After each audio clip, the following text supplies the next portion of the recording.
Assalamualaikum warahmatullahi wabarakatuh. Salam. Perkenalkan, saya Andini Hairunisa selaku mahasiswi Fakultas Ilmu Komunikasi dari Universitas Gunadarma. Pada kesempatan kali ini saya akan membahas tentang implementasi muatan lokal di jalur formal melalui dukungan dari stakeholder. Pada saat ini saya sudah bersama dengan Ibu Dr. Nuriyati Samatan selaku tim peneliti tentang implementasi muatan lokal di jalur formal melalui dukungan stakeholder. Mungkin Ibu boleh perkenalan terlebih dahulu. Ya, terima kasih. Assalamualaikum warahmatullahi wabarakatuh. Saya Dr. Nuriyati Samatan. Dalam hal ini sebagai Ketua Tim Peneliti dari judul penelitian implementasi nilai-nilai kearifan lokal dalam membangun suku bangsa Banggai. Tahun ini adalah tahun ketiga dari 3 tahun penelitian yang berlangsung mulai tahun 2021, 2022, dan 2023 tahun ini. Oke, baik Ibu. Mungkin bisa dijelaskan Ibu tentang implementasi muatan lokal di jalur formal melalui dukungan stakeholder ini seperti apa? Ya, terima kasih. Jadi yang dukungan melalui stakeholder yang pertama adalah implementasi. Implementasi itu telah dilakukan di beberapa jenjang. Jadi yang pertama adalah kegiatan yang dilakukan di keluarga-keluarga di etnis Banggai, Saluan, dan Balantak itu tahun 2022, dan pada tahun ini adalah implementasi di jalur formal melalui pendidikan di sekolah SD, SMP, dan SMA. Jadi yang kami maksudkan di sini itu adalah kegiatan implementasi buku ajar itu harus mendapatkan dukungan dari stakeholder, dalam hal ini pemerintah daerah, dan kemudian keinginan dan penerimaan dari seluruh pejabat, dan juga dukungan dari guru-guru tentunya yang dan dalam hal ini ada satu lagi, yaitu para pemangku adat yang masih ada di Banggai Kepulauan dan Banggai Laut, dan kami butuh dukungan dari seluruh stakeholder untuk bisa menerima buku ajar muatan lokal ini yang merupakan blueprint dari suku bangsa Banggai. Oke, baik Ibu. Kalau misalkan mungkin bisa dijelaskan juga Bu atau diinfo nih salah satu sekolah yang dikunjungi atau disosialisasi itu sekolah apa Bu di sana? Iya. Jadi yang pertama adalah sekolah SMA Negeri 1 Luwuk.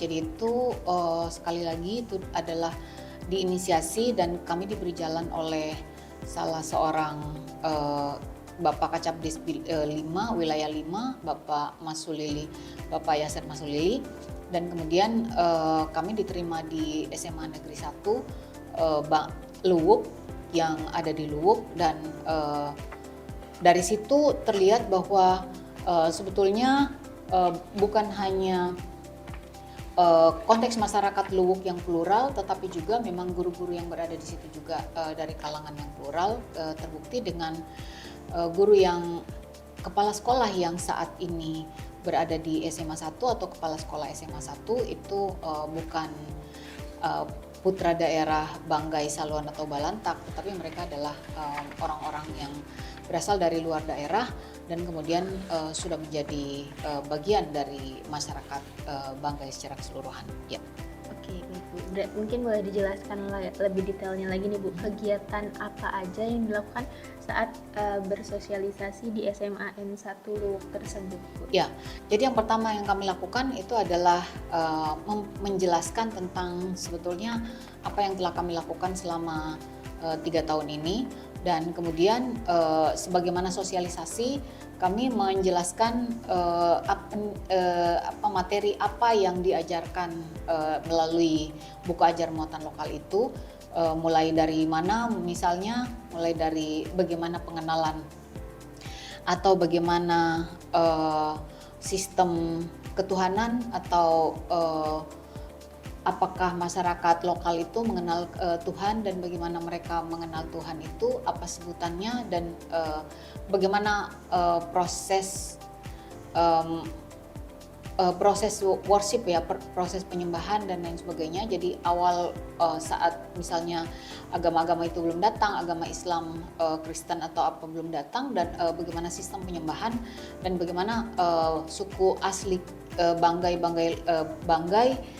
Saluan dan Balantak itu mengenal Tuhan. Itu antara lain yang dari awal, dan itu kan sebetulnya ingin menanamkan kepada siswa bahwa apapun itu, apapun suka Anda sebetulnya sangat mengenal keberadaan Tuhan yang Maha Esa, bukan dalam konteks yang formal, tapi juga dalam konteks budaya begitu.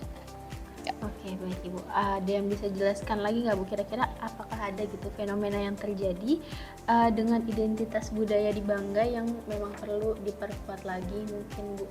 Ya, jadi untuk seluruh Banggai Kepulauan dan Banggai Laut, kemungkinan yang sekarang mulai tergerus itu di Kabupaten Banggai karena banyaknya orang-orang yang berasal dari luar. Ini karena daerahnya tuh cukup terbuka, kemudian di sana juga ada tambang, dan sejak awal masyarakat sudah banyak yang datang dari luar daerah, bukan suku Banggai, Saluan dan Balantak, dan itu tidak ada satupun blueprint atau mereka tidak menemukan sebetulnya itu ajaran atau budaya Banggai itu seperti apa. Nah, ini sebuah tantangan untuk masyarakat lokal untuk memperkenalkan bahwa ini loh budaya Banggai seperti ini. Ya, karena banyak budaya itu hanya ini dalam lisan tapi tidak terbukukan, dan ini menjadi masalah untuk masyarakat lokal.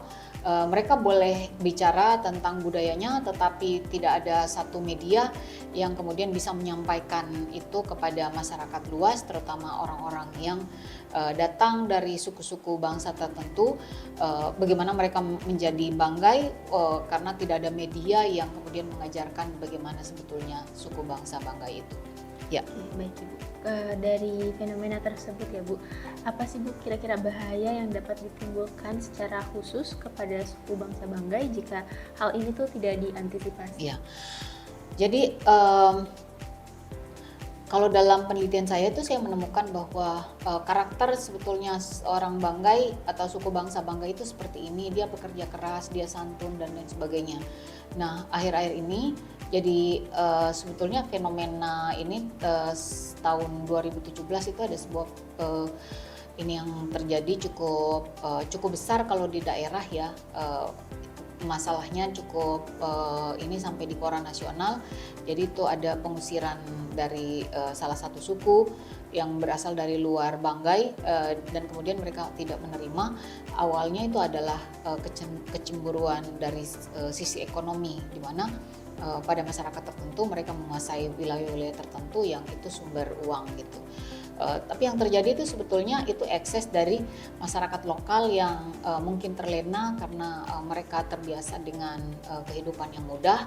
Akhirnya orang-orang yang datang itu lebih gesit, lebih bisa membuat konteks ekonominya mereka lebih baik, dan kemudian itu menjadi kecemburuan sosial bagi masyarakat lokal. Nah, yang ingin saya kembalikan atau yang ingin kami kembalikan adalah bagaimana mereka atau masyarakat Banggai dan di luar masyarakat Banggai harus menjadi Banggai, dan kemudian